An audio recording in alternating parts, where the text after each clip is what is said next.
Ecco, nos siamo accorti la prima tappa della identità e come vediamo come funziona, che basta un QRQ e chi legge praticamente che sul cellulare non deve spiegare di che si tratta e dimos come la prima tappa. Nos accorciamo, inquadriamo su QRQ, ecco qua. E subito, come dovreste vedere, sapere percorso identitario. E questa è Giorgia Sproni, che è la prima tappa. Questa poi hanno a... Prima tappa, dedicata a Giorgio Asproni, Piazza Asproni.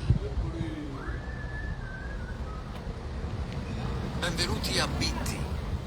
Stai per iniziare un percorso tutto da vivere, che ti porterà alla scoperta del nostro patrimonio identitario riposto negli angoli del centro storico. Osserva con gli occhi, scruta con il cuore e lasciati trasportare dalle emozioni. Forse scoprirai che questo patrimonio appartiene anche a te. Ti trovi nella piazza principale del paese, cuore pulsante della comunità. Se fai silenzio, forse riuscirai a percepire il canto dell'acqua che scorre sotto i tuoi piedi, incanalata in un'antica galleria realizzata con piccoli blocchi di granito lavorati a mano.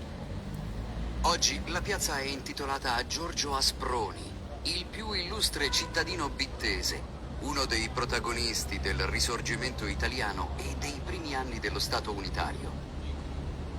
Amico fraterno di Mazzini, Cattaneo e Garibaldi, si ritaglia un proprio ruolo al loro fianco, ma in autonomia, in aperto contrasto con il monarchico Camillo Benso conte di Cavour. Asproni nasce a Bitti nel 1808 e cresce a Corofai, all'epoca comune indipendente, oggi parte del paese. Avviato agli studi e alla carriera ecclesiastica, si laurea in giurisprudenza, diviene sacerdote nel 1833 e di seguito canonico penitenziere. Carattere impetuoso e anti-autoritario, il suo motto sarà non flecta. È facilissimo, basta inquadrare il QR e poi partiti appunto questo tipo di eletto alla Camera dei Deputati, lascia il sacerdozio per sedere nei banchi della sinistra storica. Inizia così la vita parlamentare che durerà per quasi un trentennio.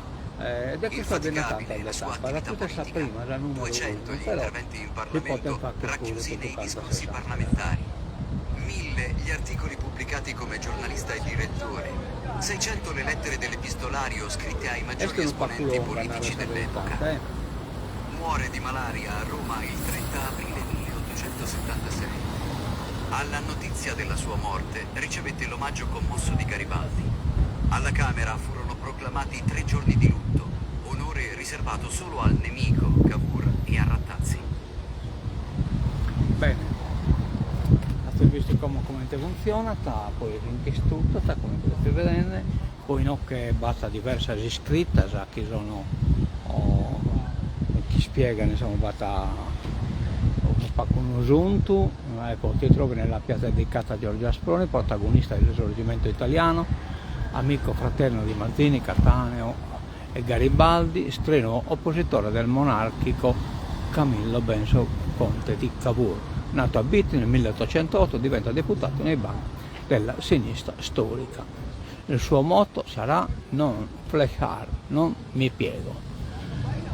Inizia qui il percorso alla scoperta del nostro patrimonio identitario, osserva con gli occhi, scruta con il cuore, lasciati trasportare dalle emozioni, questo patrimonio appartiene anche a te. Questa cosa è importante, che ad ogni cosa che appartiene a una collettività appartiene a tutto il mondo, è un bene di tutto e quindi da tutto canto hanno rispettato.